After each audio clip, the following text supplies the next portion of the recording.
민수기 6장 1절로부터 봉독해 드리도록 하겠습니다.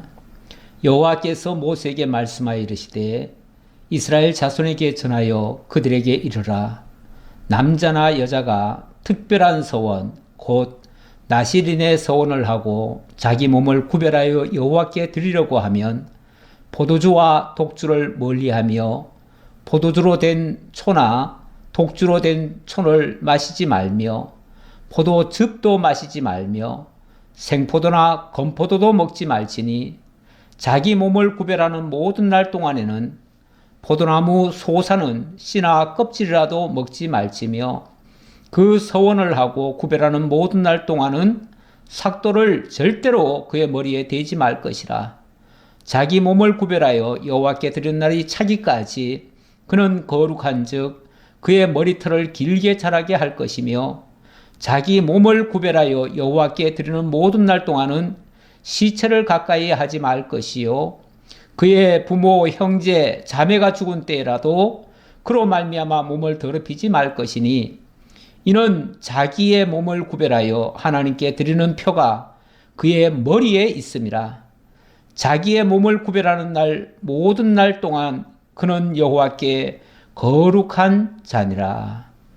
아멘. 그는 여호와께 거룩한 자다. 이 나실이라는 말 자체가 하나님께 바쳐진 자, 거룩히 구별된 자, 이런 의미입니다. 그렇게 하겠다라고 서원을 하는 경우가 되겠습니다.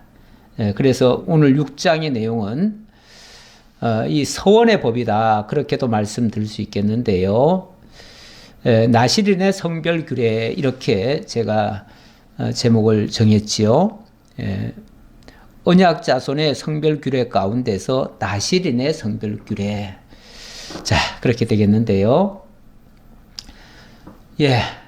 자, 내용을 좀 보도록 하지요. 자, 내용을 보면 나실인으로 서원을 한 자들이 금해야 될 금령법들이 있습니다. 그런 것들을 참고하고요. 또 서원을 했지만 서원을 하다가 그만 그것을 다 지키지 못하는 경우도 있어요. 그런 경우에는 속죄제사를 반드시 드리라고 합니다. 자, 그리고 여호와께 드릴 때는 어떤 예물을 하나님 앞에 어떻게 드려야 되는지 거기에 대한 얘기를 하고요. 마지막에는 대제사장이 여호와의 복을 백성들에게 축복하라고 하는 이런 장면으로 소개되고 있습니다. 오늘 내용은 그렇게 방대한 양은 아닙니다. 하지만 이 내용이 상당히 아주 중요한 부분을 차지하고 있어서 이 내용을 좀 깊이 있게 살펴볼까 하는 생각입니다. 자, 6장 1절로부터 8절의 내용. 자, 나실인으로 서원을 한 자가 금해야 될 것들을 지금 소개하는데요. 자, 일단은 제가 8절까지 아까 다 읽어드렸습니다. 다 읽어드렸는데, 자, 나실인이 무엇인가를 먼저 좀 생각해 봐야 되는데요. 히브리어로는 나지르라고도 하고요. 나지르라고도 하고, 또 나자르라고도 합니다. 요거는 이 자음은 똑같고요. 히브리어는 모음이 그때 모음을 추가합니다. 추가해서 읽습니다. 그건 참고로 이해하시고요. 그러나 뿌리는 똑같다 그 말이죠. 같은 뿌리에서 나온 단어가 나자르라고도 읽고 나지르라고도 읽고 또 우리말로는 나실이라고도 읽고 나잘이라고도 읽는다. 그거는 그때 상황마다 다 다르다. 그렇게 말씀드리고요. 그러나 그 의미는 똑같습니다. 의미는 바로 바치다, 구별하다인데 이 자체가 완전히 구별돼 가지고 하나님께 바쳐진 자, 나실인 그러면은 바쳐진 자가 되겠죠. 바쳐진 자. 그래서 하나님께 완전히 바쳐진 자, 그런 예가 되겠습니다.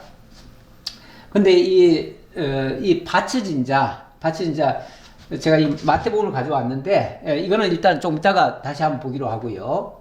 왜냐하면 상황이 연계가 안 되면서 바로 그냥 다 뛰어넘어 버리면은 이해가 잘 안 될 것 같아서 그래서 좀 더 설명을 좀 드리겠습니다. 일단 6장 9절로부터 12절까지 여기서 제가 이 부분을 설명하면서 사실은 뭐 앞에 내용에다가 이 부분을 적어놔도 상관없습니다.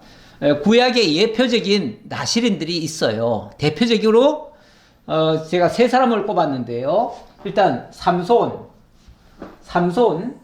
사무엘, 세례완 이런 사람들이 대표적인 나실인이다.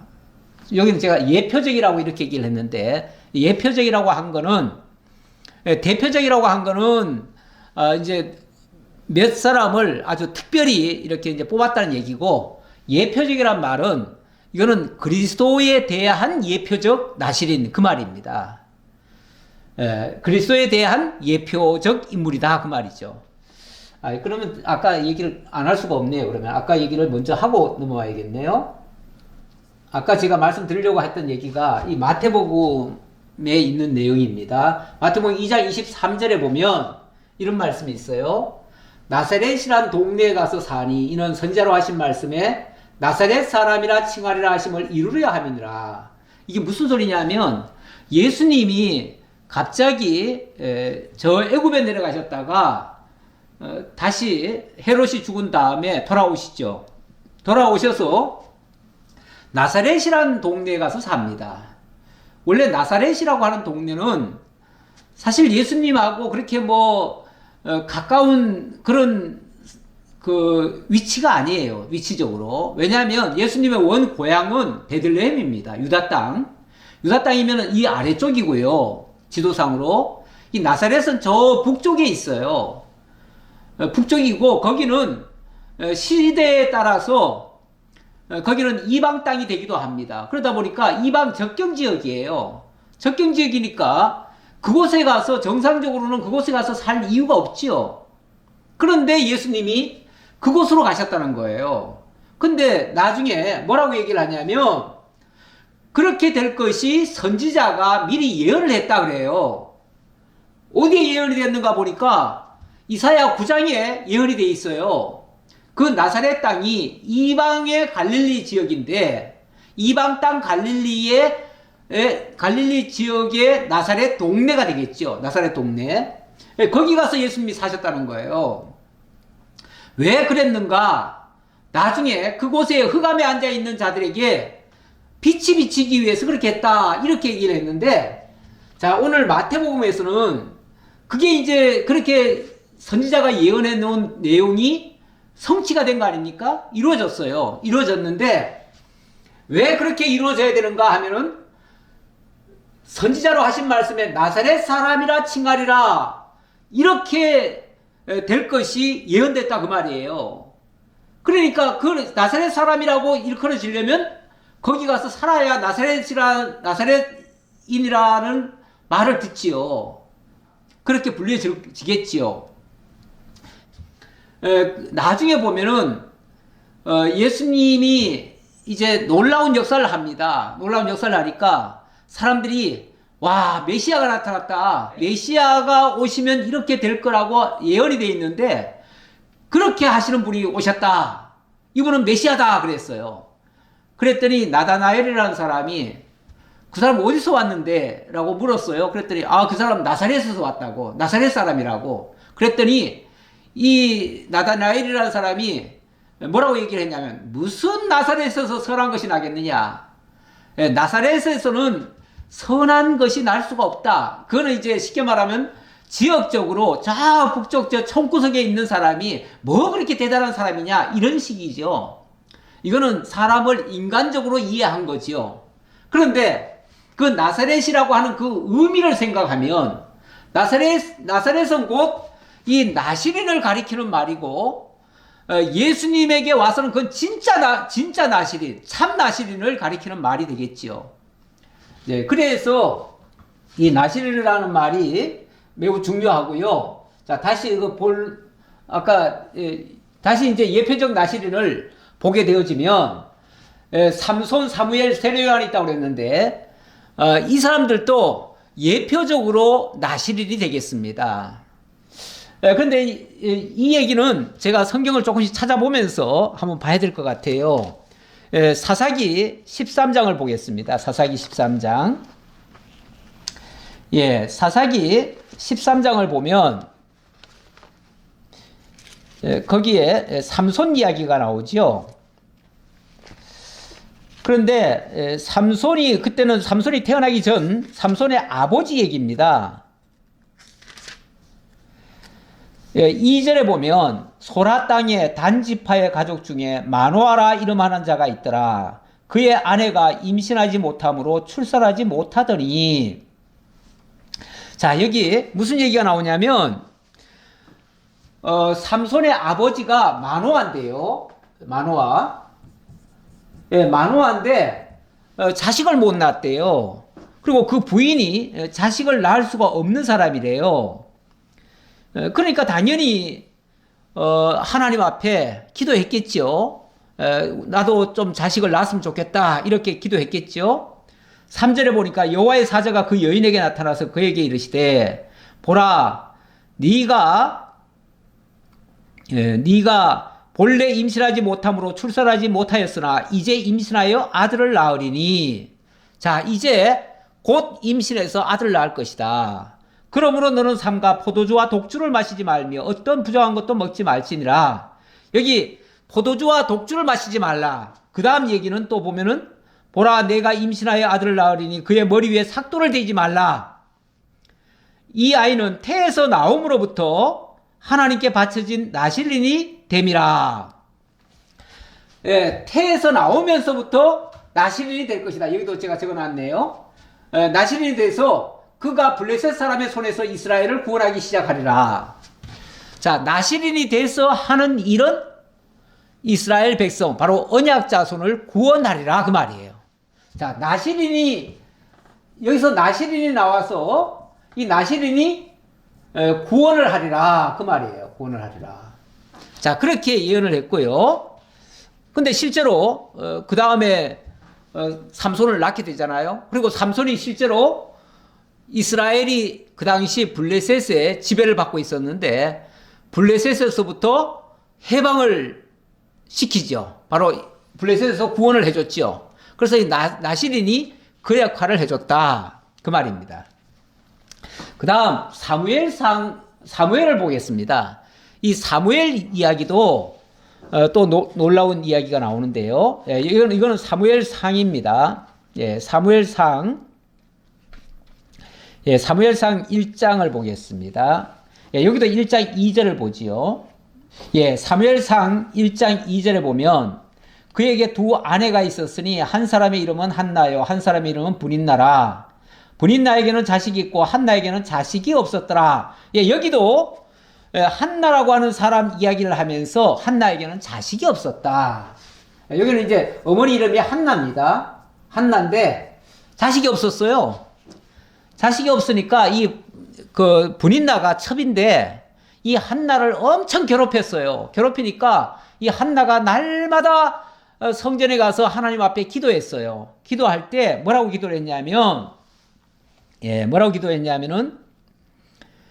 11절에 보니까 이렇게 얘기를 하네요. 서원하여 이르되 10절부터 읽을게요. 한나가 마음이 괴로워서 여호와께 기도하며 통곡하며 서원하여 이르되 기도를 하는데 아주 격정적으로 기도하는 거예요. 너무너무 억울해가지고 그래서 통곡을 하면서 하나님 앞에 서원하면서 기도하기를 만군의 여호와여 만일 주의 여종의 고통을 돌보시고 나를 기억하사 주의 여종을 잊지 아니하시고 주의 여종에게 아들을 주시면 내가 평생에 그를 여호와께 드리고 삭도를 그의 머리에 대지 아니하겠나이다.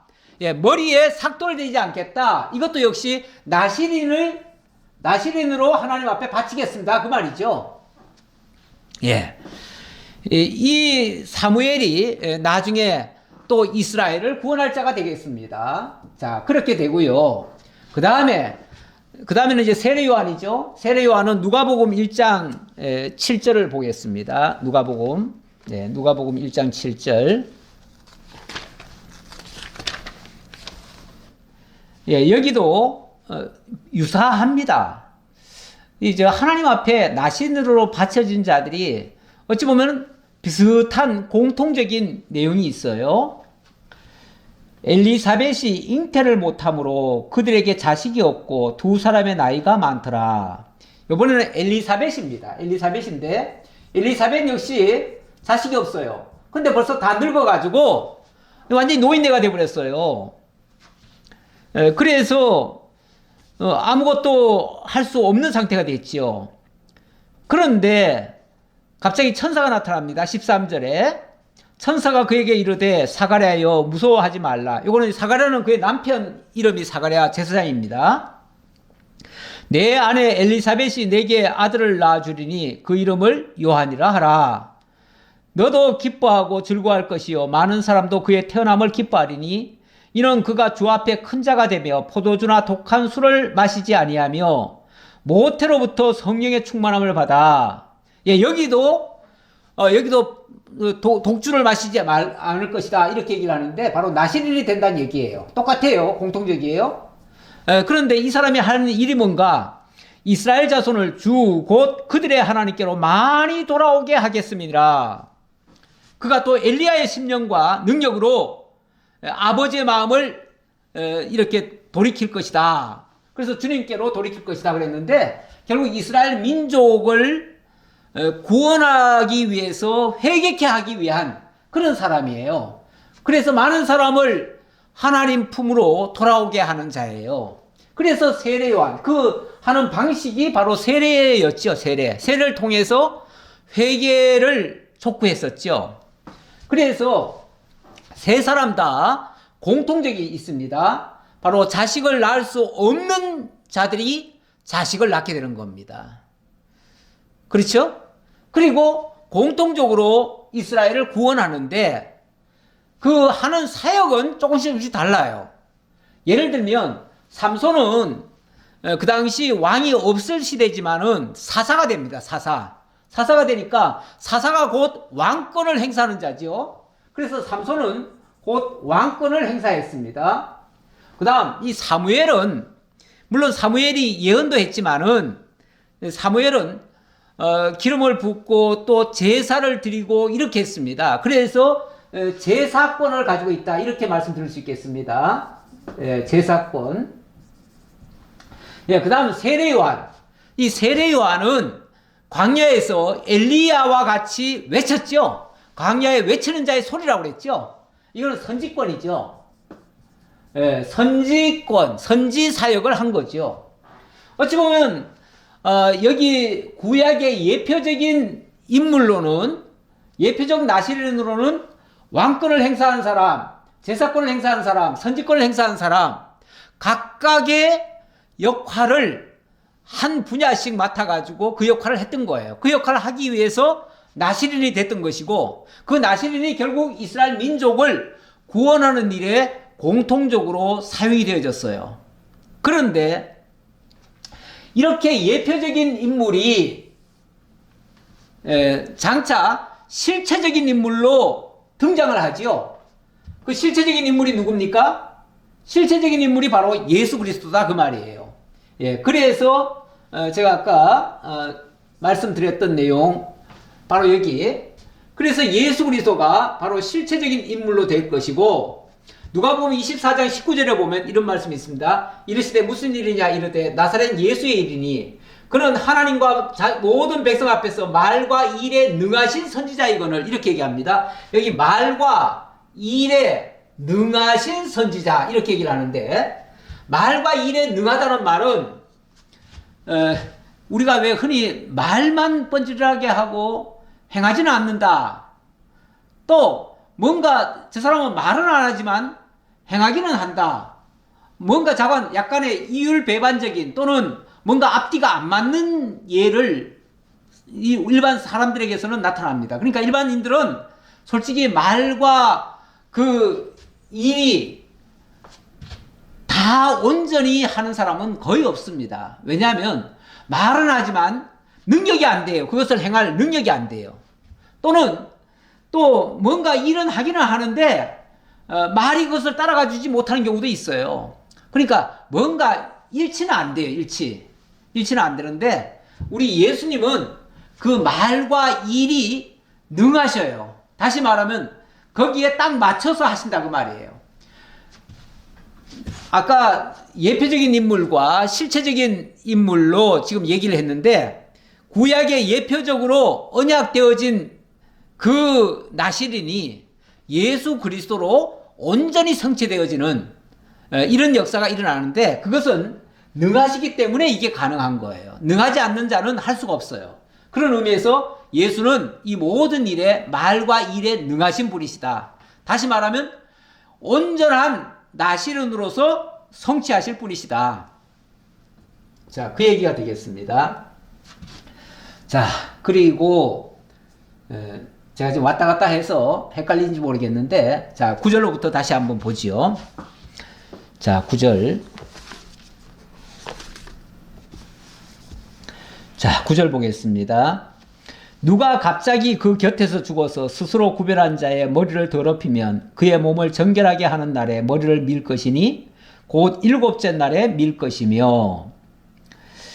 예, 그런데 우리 사람은요, 우리가 서원을 하기는 하는데, 하지요. 가끔씩 서원하는 경우가 있지요. 근데 서원을 해도 온전히 다 지키는 사람은 거의 없습니다. 그래서 나중에 우리 주 예수님께서는 뭐라고 그러냐면 아예 서원하지 말래요. 하늘로도 말라. 하늘은 하나님의 보좌이고 땅으로도 말라. 땅은 하나님의 발등상이다. 예. 뭐 너희는 너희 머리털럭 하나도 희고 검게 할 수 없는 자들이다. 그러니 도무지 맹세하지 말지니 이렇게 얘기를 합니다. 이 뭐 서원이나 맹세나 같은 말이에요. 같은 말인데 그런데 구약에는 어쨌든 맹세하고 서원하는 경우가 있었는데 그 맹세를 했더라도 예를 들면 여자인 경우 여자들이 맹세했을 경우 남편이 허락하지 않으면은 그건 무효가 됩니다. 그리고 또 시집가지 아니한 딸이 맹세를 했다면은 그의 아버지가 아니다 하면은 그것도 또 무효가 됩니다. 그래서 맹세를 한다고 해가지고 무조건 다 적용이 되는 게 아니에요. 왜냐하면 사람은 그만큼 불완전하기 때문에 맹세하기도 어렵고요. 맹세했다고 해도 지키기도 어렵습니다. 그런데 괜히 맹세해놓고 못 지키면은 그건 죄가 돼요. 죄가 되니까 함부로 맹세하지 말아야 되고요. 만약에 맹세를 했다면 또 해로울지라도 지키라 이런 말이 있어요. 또 불가피하게 맹세하는 경우가 있지요. 어떤 경우에 불가피하게 맹세를 하냐면 특히 직임을 맡았을 때 기름 붓는다고 그러죠. 기름 부어서 직분을 세울 때는 그때는 맹세를 하게 합니다. 왜냐하면 하다가 중간에 하기 싫다고 그만두거나 이렇게 하지 못하도록 하기 위해서 그 일을 죽을 때까지 하나님이 그만하라 할 때까지 그 일을 하게끔 하기 위해서 그 일을 하게 합니다. 하는데 물론 한다고 해서 완벽하게 다 할 수는 없지요. 다 못하면은 뭐 또 인간의 연약함을 우리 주님이 모르시는 분이 아니니까 아시죠? 아시고 이제는 구약 시대처럼 우리가 뭘 해가지고 구원을 얻거나 이거는 아니잖아요. 오히려 구원 얻은 자가 감사함으로 하는 거기 때문에 하나님께서 깨닫게 하신 만큼만 하면 돼요. 그러니까 우리가 무슨 직임을 받았다고 해서 완벽하게 그것을 다 해낼 이유는 없어요. 왜냐하면 그 직임의 실체자는 우리 주 예수 그리스도시니까 온전히 이루실 분은 예수님이셔요. 예수님이시고 우리는 그분이 하신 것을 어찌 보면 본받아서 이제 남은 교회를 위하여 어찌 보면 그리스도께서 지고 가신 그 십자가를 우리가 똑같이 지는 게 아니라 나의 십자가 남은 십자가 그걸 지고 가는 거죠. 그러니까 그리스도께서 다 행하시고 우리에게 깨닫게 하신 것을 이제는 감사함으로 할 수 있는 일 이런 것들을 하게 하는 거죠. 구약처럼 뭐 어거지로 안 하면은 뭐 벌 받고 이런 차원은 아닙니다. 그런 차원은 아니고 지금은 깨닫게 하신 만큼만 봉사하면 돼요. 그런 의미에서 뭐 서원을 했다고 해가지고 그것 때문에 뭐 구약처럼 뭐 서원했다가 안 하면은 뭐 난리가 나잖아요. 그렇게 되지는 않습니다. 아까 그 삼손 같은 경우 그 나실인으로 서원을 했는데 머리를 뭐 했습니까? 머리를 이렇게 기생집에 갔다가 그 기생이 드릴라가 머리를 잘라버렸잖아요. 머리를 자르니까 갑자기 힘이 다 잃어버렸잖아요. 예, 이런 것처럼. 그러나 그런 실수에도 불구하고 하나님께서는 그 머리카락이 다시 자라나게 하시고 마지막에는 또 놀라운 역사가 또 일어나게 하시잖아요. 그러니까 사람이 실수했더라도 하나님은 기어코 당신의 뜻을 이루어내셔요. 심지어는 인간의 실수까지도 하나님이 이용하시고요. 이렇게 하시는 거기 때문에 그런 의미에서 하나님 믿고 서원할 수는 있지만 그러나 무턱대고 서원하는 것은 옳지 않다. 그러나 구약시대 때는 분명히 서원제도가 있기는 있었고요. 그 서원을 했을 경우라면은 지키라 그 말이죠. 지키라. 그런데 지키다가 좀 못 지키는 경우도 있잖아요.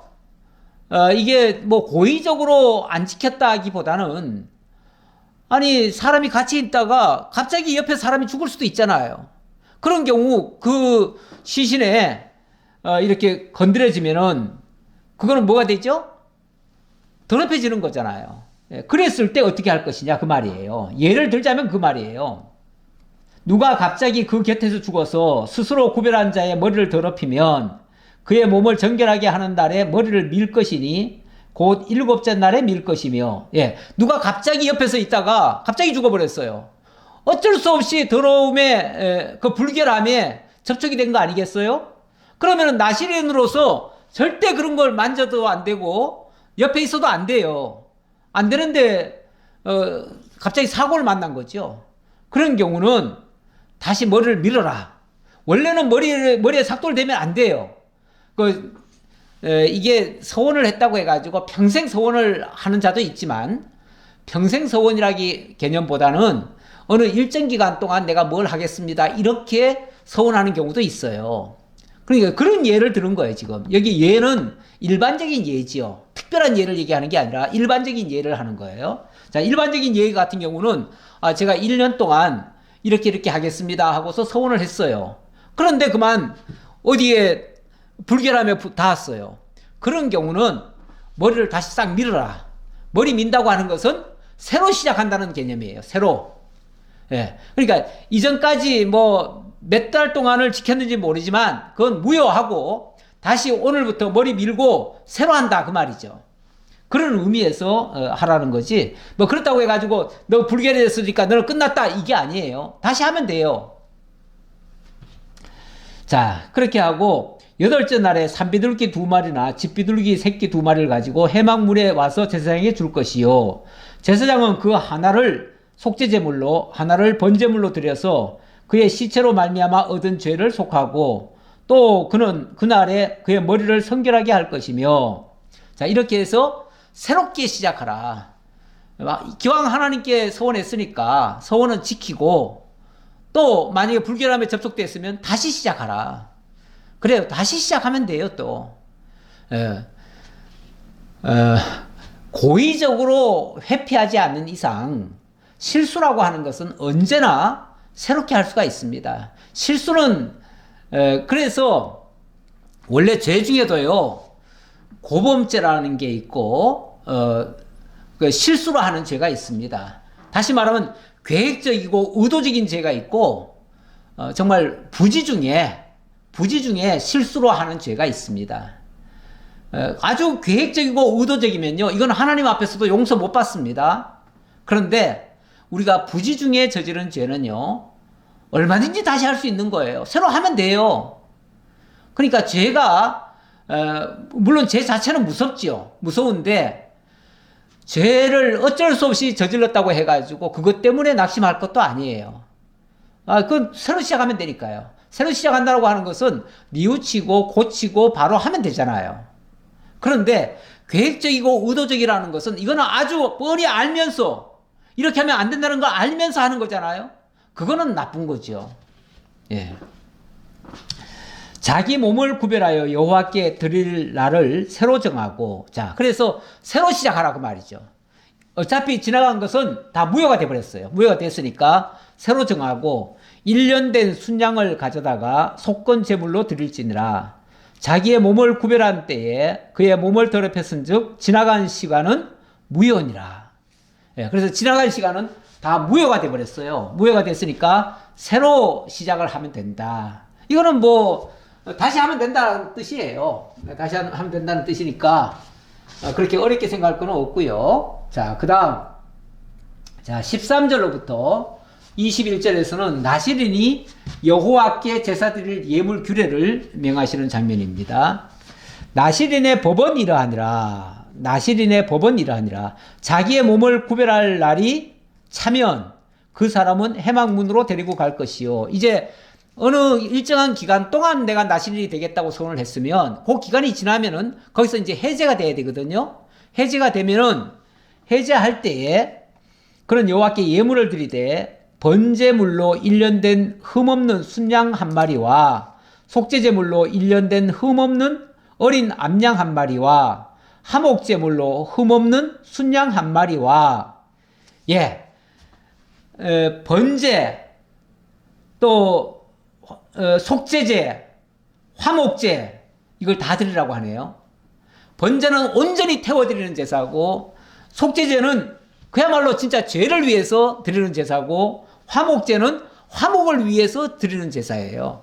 그러다 보니까 이제 세 가지의 종류의 제사를 드리라. 어찌 보면 이거는 나실인의 일을 통해서 나실인을 통해서 이 세 가지 일을 다 한다. 그런 의미로도 이해하실 수 있습니다. 왜 그런 제사를 드려야 됩니까?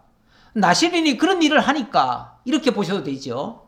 그건 나실인은 바로 하나님 앞에 온전히 자신을 바쳐드리기도 하고 또 온전히 죄사함을 받기도 하고 또 모든 백성들과 온전히 화목하기도 하고 이렇게 된다 그 말이죠. 나실인이 일을 하는데 사실 제가 지금 말은 온전히 그랬지만 사람 중에서 이렇게 온전히 하는 사람이 있겠습니까? 없지요. 결국 이것도 이러한 제사 역시 우리 주 예수 그리스도께서 온전한 나실인으로서 우리를 대속해서 당신이 온전히 하나님께 바쳐주시고 그리고 우리의 모든 죄를 온전히 속죄해 주시고 그리고 하나님과 우리 사이를 온전히 화목시켜 주실 것 이걸 가리키는 그런 어떤 상징적인 의미가 이 제사 속에 이 제사 예물 속에 담겨져 있다 그 말이죠. 자, 그 다음 무교병 한 강주리와 고운 가루에 기름 섞은 과자들과 기름 바른 무교 전병들과 그 소제물과 전제물을 드릴 것이요. 여기 이번에는 소제입니다. 소제. 그러니까 아까는 번제지요. 그러니까 동물 제사죠. 동물 제사. 이번에는 곡식 제사죠. 근데 곡식 제사인데 곡식 제사도 역시 세 가지 기능을 그 안에 담아놨습니다. 그러니까 제물이 달라서 그렇지 의미는 똑같다 이렇게 보시면 되겠습니다. 그래서 예를 들어서 무교병 한 강주리와 고운 가루에 기름 섞은 과자들과 기름 바른 무교 전병들과 그 소제물과 전제물을 드리라 그랬는데 이 곡식을 아주 무교병 곡식 가루, 고운 가루 이렇게 얘기했잖아요.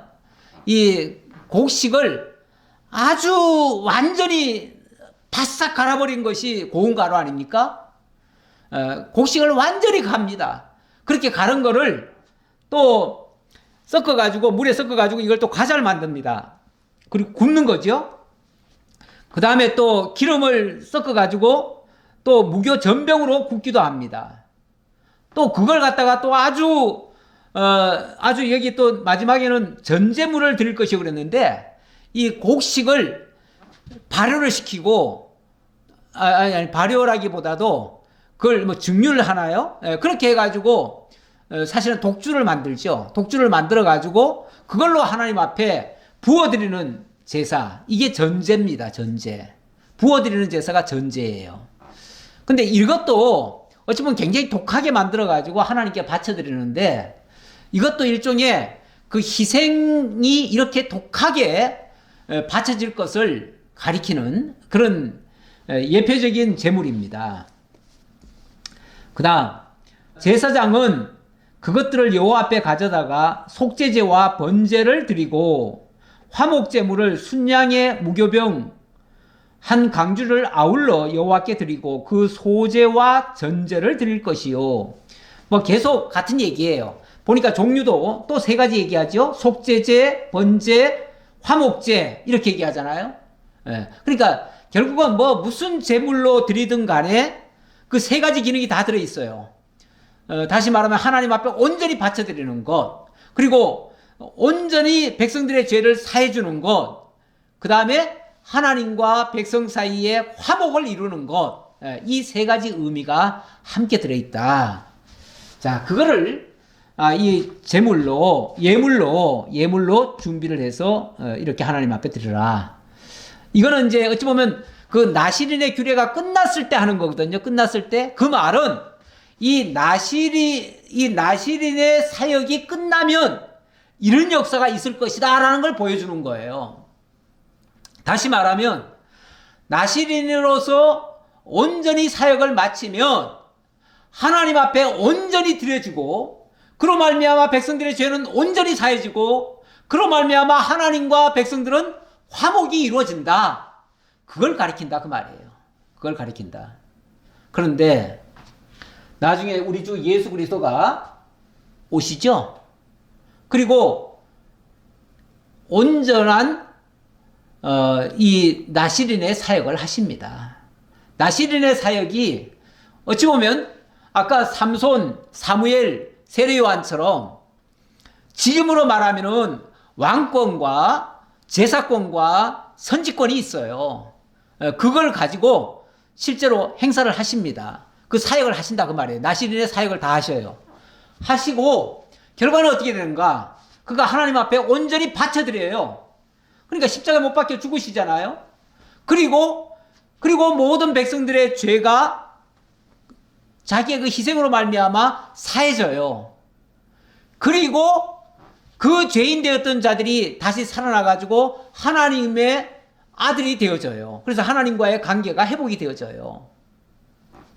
이게 바로 온전한 나실인의 사역인데 히브리서에 보니까 이렇게 될 것이 이렇게 적혀 있네요. 제사장마다 매일 서서 섬기며 자주 같은 제사를 드리되 이 제사는 언제나 죄를 없게 하지 못하거니와, 구약에 여러 가지 제사 제도가 있었잖아요. 그런데 그 제사는 날마다 그렇게 제사 드렸지만은 실제로는 온전케 되지 않았었다.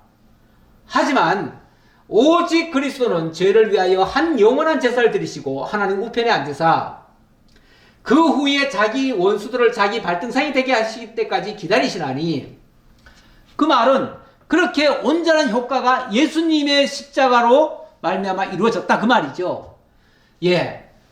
그러니까 구약의 제사장들이 그렇게 수없이 제사를 드렸지만 그거는 제사를 기억나게만 했지 죄를 없애지는 못했어요. 그런데 예수 그리스도는 한 영원한 제사를 통해서 온전히 그 문제를 다 해결해 버렸어요. 그리고 나서 하나님 보호자 우편에 앉으셔가지고 그 효과가 나타나기를 기다리셨다고 말이에요. 기다리시니까 어떤 결과가 나왔는가? 그가 거룩하게 된 자들을 한 번의 제사로 영원히 온전하게 하셨느니라. 단 한 번의 제사. 예수님의 제사는 여러 번 드린 제사는 아니에요. 단 한 번 드린 거예요. 십자가에 단 한 번 드리셨어요. 그런데 그 제사가 영원토록 오고 오는 모든 세대들까지 온전케 제사할 수 있었다. 그리고 모든 백성들이 하나님과 연결되어서 하나님의 자녀가 될 수 있도록 만들어 주셨다. 그 말입니다. 놀랍지요? 이렇게 엄청난 역사가 일어났다. 이렇게 하기 위해서 자 18절 볼까요? 자기의 몸을 구별한 나실인은 회막문에서 자기의 머리털을 밀고 그것을 화목제물 밑에 있는 불에 둘지며, 이제 모든 것을 다 마쳤으면은 그 머리털을 밀고 화목제물 거기다가 이제 던진다 그 말이죠. 자기의 몸을 구별한 나실인이 그의 머리털을 민 후에 제사장이 삶은 순양의 어깨와 광주리 가운데 무교병 하나와 무교전병 하나를 취하여 나실인의 두 손에 두고 여호와 앞에 요제로 흔들 것이며 여호와 앞에 요제로 흔들 것이며 예, 이 요제라는 말이 뭐냐면 흔들 요자입니다. 제사를 드리는데 쉽게 말하면 하나님 앞에 이렇게 거제로도 드리고 요제로도 드립니다. 거제란 말은 높이 든다는 얘기고 요제는 말은 막 흔들린다는 얘기예요. 아니 제사를 그냥 곱게 드리시지 뭘 그렇게 막 높이 쳐들고 또 흔들고 그럽니까? 이거는 장차 참 나실인이신 우리 주 예수 그리스도께서 이 제사가 드리실 때에 높이 십자가에 매달리시고 그리고 옆으로 창을 찔러가지고 그 고통이 말도 못하게 정말 흔들리실 것을 가리키는 그런 의미가 되겠습니다.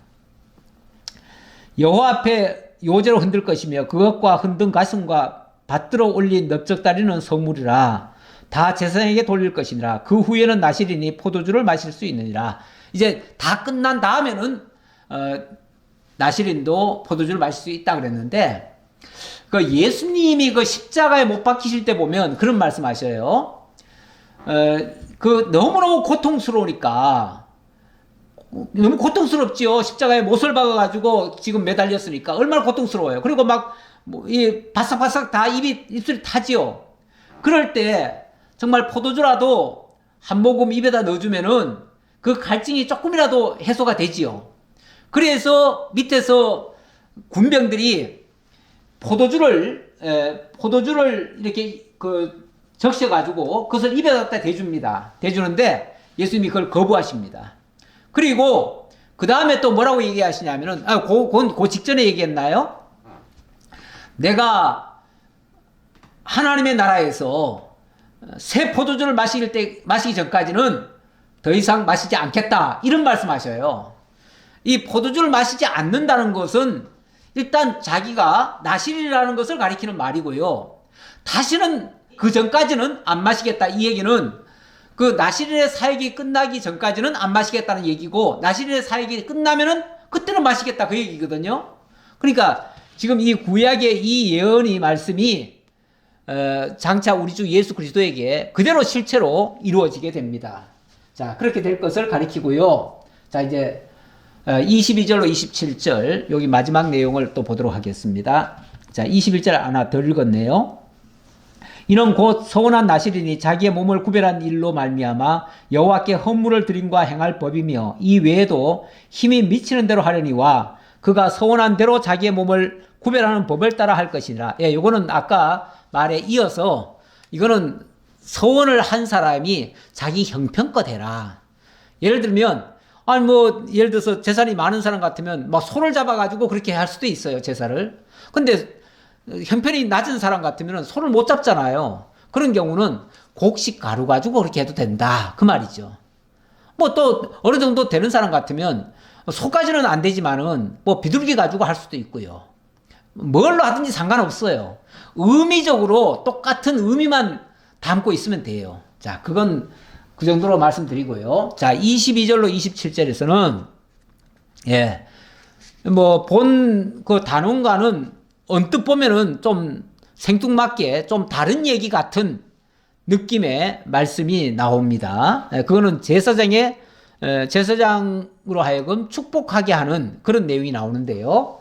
자, 대제사장은 여호와의 복을 백성들에게 축복해줘라 이렇게 하시는 말씀입니다. 자, 보겠습니다.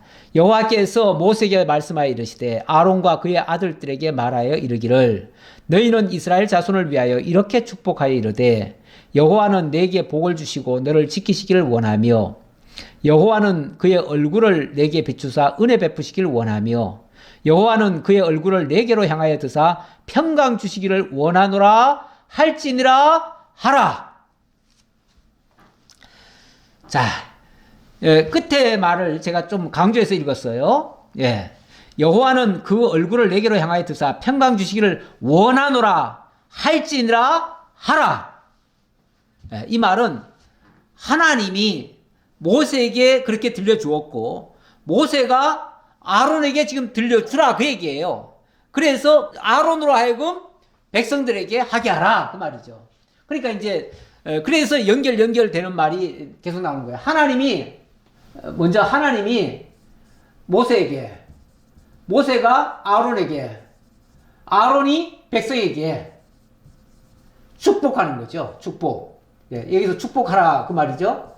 축복하는데 모세는 아론에게 전달하는 것이고요. 전달하는 것이고, 그러면은 이 축복이라고 하는 것은 복을 빌 축자입니다. 빈다는 얘기예요. 야, 복을 빈다는 얘기인데, 자, 끝에도 한번 볼까요? 그들은 이같이 내 이름으로 이스라엘 자손에게 축복할지니 내가 그들에게 복을 주리라. 이 복을 주실 분은 누구예요? 하나님이에요. 그럼 이 복은 우리가 빌어서 주는 게, 우리가 가지고 있는 걸 주는 게 아니라 하나님의 것을 빌어주는 거예요. 근데 아무나 빌어줍니까? 제사장이 빌어주는 거죠. 제사장이. 제사장은 뭐 하는 사람인데요? 제사장이 하나님과 백성 사이에 있는 중보자죠. 중보자. 그래서 중보자가 하나님의 복을 빌어서 백성에게 주면, 그러면 백성이 이 복을 받게 되는 거예요. 그러니까 이 복은 우리 게 아니고 하나님의 거예요. 하나님의 복은 또 뭐죠? 하나님의 복은 신령한 복이죠. 뭐 신령한 복인데 이 세상 복을 얘기하는 게 아니에요. 신령한 복인데 이 신령한 복은 물론 우리 성경상으로 보면 창세기 1장에 하나님이 천지를 창조하신 후에 맨 마지막 날 아담을 지으셨죠. 그리고 아담에게 복을 주시며 가라사대 이렇게 하시죠. 복을 주시며 가라사대 하신 말씀이 그때 하나님이 이미 복을 주셨어요. 근데 복의 내용을 보니까 하나님이 나라를 세우시겠다는 것이고 또 하나님이 자기 백성을 거룩하게 하시겠다는 얘기였어요. 그러니까 그의 나라와 의라고 하는 것이 복의 내용이에요. 하나님이 당신의 나라와 당신의 의를 우리에게 주시겠다는 거예요. 그 주시겠다는 것을 아론으로 하여금 백성들에게 전달해 주라는 거예요. 물론 모세가 전달했죠. 모세는 어찌 보면 선지자 같은 역할이에요. 모세가 그런 말씀했죠. 나 같은 선지자가 올 것이다 그랬는데 바로 그 선지자가 예수 그리스도예요. 그리고 또 참 중보자시죠. 그리고 그것을 또 권세 있게 하시는 그 왕의 자격을 가지신 분. 그러니까 참 선지자요 중보자시요 또 왕이신 우리 주 예수 그리스도. 이 예수 그리스도가 사실은 복의 근원이십니다. 복의 근원이시고 그 예수 그리스도가 우리 백성들에게 주어진다는 얘기예요. 아니 복덩어리가 아예 그냥 백성들에게 오면 그 복 안에 이 세상의 모든 필요한 것도 같이 있겠죠. 무엇이 없겠습니까? 그 복 안에 다 있죠. 이 세상 육신적인 것에 필요한 것만 자꾸 복이라고 생각해가지고 그것만 추구하시는 분들이 있고, 뭐 오복이라고 해가지고 조금 더 나으면은 이제 이 세상 것과 플러스 알파 해가지고 육신이 잘 되고 또 부유해지고 주로 이런 거 가지고 얘기하는데, 우리 하나님의 복은 거기서 끝나는 게 아니에요. 영원한 하나님의 나라와 하나님의 의, 그것이 진짜 복이에요. 물론 뭐 이 세상의 복도 같이 포함될 수도 있지만 성경이 말할 때는 주로 근원적인 복을 얘기하고 그거를 예표적으로 세상적인 복을 또 얘기를 합니다. 그러니까 근원적인 복을 받은 사람에게는 세상적인 복은 플러스 알파예요. 아니 플러스 알파보다도 그 안에 다 포함되어 있어요. 내포되어 있어요. 내포되어 있어요. 그러니까 그 복은 꼭 구해야만 오는 게 아니고 근원적인 복을 구하면은 당연히 이 복은 따라오게 되죠. 그리고 좀 더 거슬러 올라가 보면 창세전 그리스도 안에서 하나님이 예비하신 복이 있어요. 그리스도 안에서 우리를 사랑하시기로 하셨대요. 우리를 하나님의 자녀 만들시기로 하셨대요. 에베소의 1장에 보니까 하나님의 영원한 하나님의 복이 있어요. 그 영원한 복이 예수 그리스도를 통해서 이루실 것을 가리킨 말씀이 바로 구약의 이 축복의 말씀이에요. 이것을 그들은 이같이 내 이름으로 이스라엘 자손에게 축복할지니 그러죠. 내 이름으로 축복하래요. 내 이름이 누구죠? 예. 그 내 이름이 바로 여호와 아닙니까? 여호와라고 하는 분의 이름으로 축복해라. 여호와는 언약하시고 언약대로 이루시는 자예요. 그래서 하나님이 언약하신 그 복을 그대로 우리에게 주시겠다라고 하는 그 말씀이에요. 이 복에 누가 참여할 것인가? 어떻게 참여할 것인가? 이 복을 받아야죠. 다 받아야 되는데 누가 참여할 것인가? 자, 고린도전서 10장에 보니까 이런 말씀이 있습니다. 우리가 축복하는 바 축복의 잔은 그리스도의 피에 참여함이 아니며 우리가 떼는 떡은 그리스도의 몸에 참여함이 아니냐. 이거는 유명한 이제 성찬의 말씀이죠. 성찬의 말씀인데 바로 우리가 축복한다. 우리가 뭘 축복하냐 그 말이에요. 우리가 복을 빌어주는데 뭘 빌어주느냐. 그 축복의 잔은 바로 그리스도의 피에 참여하는 것이 진짜 축복이다 그 말이죠. 그리고 그리스도의 떡, 우리가 떼는 떡, 그리스도의 몸에 참여하는 것이다. 결국 그리스도와 우리가 세례를 통해서 연합되어지는 거, 성찬을 통해서 연합되어지는 거, 이것이 진짜 복이에요. 그 복에 참여하는 방법이에요. 떡이 하나요 많은 우리가 한 몸이니 이런 우리가 다 한 떡에 참여함이라. 우리가 그 떡에 참여하면 하나님의 그 복에 그 복을 우리도 다 누리게 되는 거예요. 영원한 하나님의 예비하신 그 복이 우리의 것이 되는 거예요. 왜? 우리가 그리스도와 한 몸이 되어버리니까. 그리스도와 한 지체가 되어버리니까. 그리스도에 가지고 있는 복이 그대로 내 거 아닙니까? 뭘 하나 구해가지고 요거 주세요 해가지고 그거 받는 것보다 아예 통째로 그분이 내 아버지가 되고 내 남편이 되고 그러면은 몽땅 그분의 것이 내 것 되는 거 아니에요? 그렇게 뭐 시시껄렁하게 뭐 하나씩 구해가지고 얻는 것보다 통째로 하나님의 나라를 받는 게 낫지요. 그러면 그 안에는 모든 게 다 있잖아요. 우리에게 이런 근본적인 복을 주시기 위해서 우리가 그리스도와 연합을 하게 하신다 그 말이에요.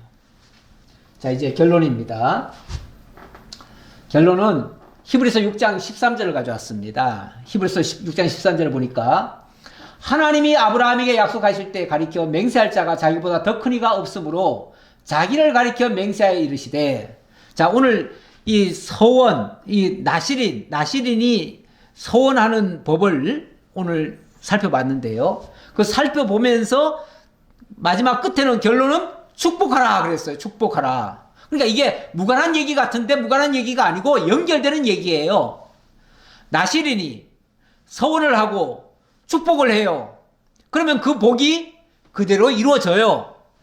그런데 구약의 히브리서 기자가 이렇게 얘기를 해요. 아브라함에게 약속하실 때 하나님이 그 약속하실 때 당신이 맹세로 하셨대요. 맹세. 당신이 맹세로 하셨대요. 그러니까 우리 하나님이 우리에게 언약하신 거 이거 맹세로 하신 겁니다. 다시 말하면 하나님이 맹세해놓고 안 지킬 수가 없잖아요. 하나님이 만약에 맹세했는데 그거 안 지키시면 당신 하나님 더 이상 아니죠. 하나님의 이름으로 아까 축복하라 그랬는데 하나님의 이름이 여호와신데 여호와가 언약대로 안 해주시면 더 이상 여호와 아니시죠. 그러니까 이 말은 반드시 그렇게 이루신다 그 말이죠.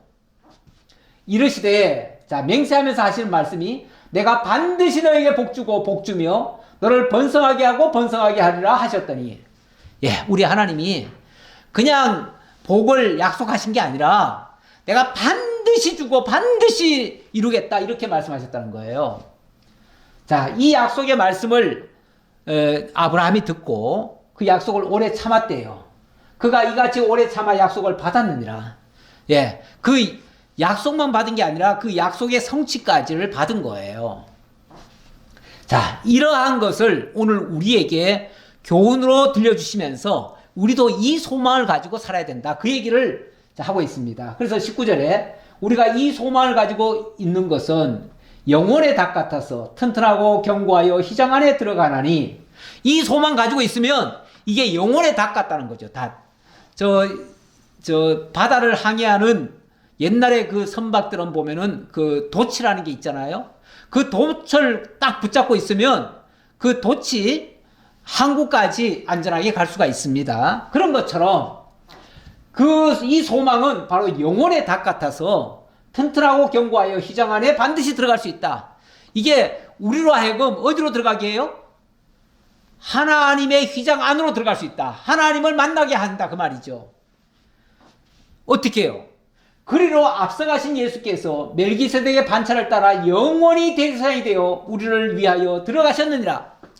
우리 주 예수님이 멜기세덱의 반차를 따라서 그 휘장을 열어젖히고 들어가셨으니까 그와 연합한 우리도 마땅히 뒤따라갈 수가 있다, 그 말이죠. 그게 우리의 소망이고 그게 영혼의 닻이다, 그 말이에요. 그 닻을 붙잡고 있는 자들은 어떤 경우에도 좌절하지 않는다. 실패하지 않는다. 승리한다, 그 말이죠. 우리 하나님 이런 일을 해주시려고 맹세하시고, 나시린의 서원처럼 맹세하시고 축복하시고, 그리고 마침내 영원한 복으로 우리를 안내해 주십니다. 기도하겠습니다. 아버지 하나님 감사합니다.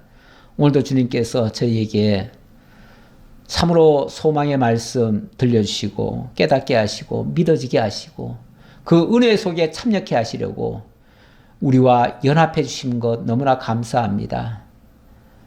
세례를 통해서 그리스도께서 가신 그 십자가의 길을 우리도 자기 십자가를 지고 따라오라 하셨사오니, 그 세례에 동참하는 것처럼 우리도 고난의 십자가를 지고 달려가는 저희가 되고 또 하나님의 인도를 따라 살아가는 저희 모두가 되게 하옵소서. 이 길이 때때로 어려움의 길이 될 수도 있습니다.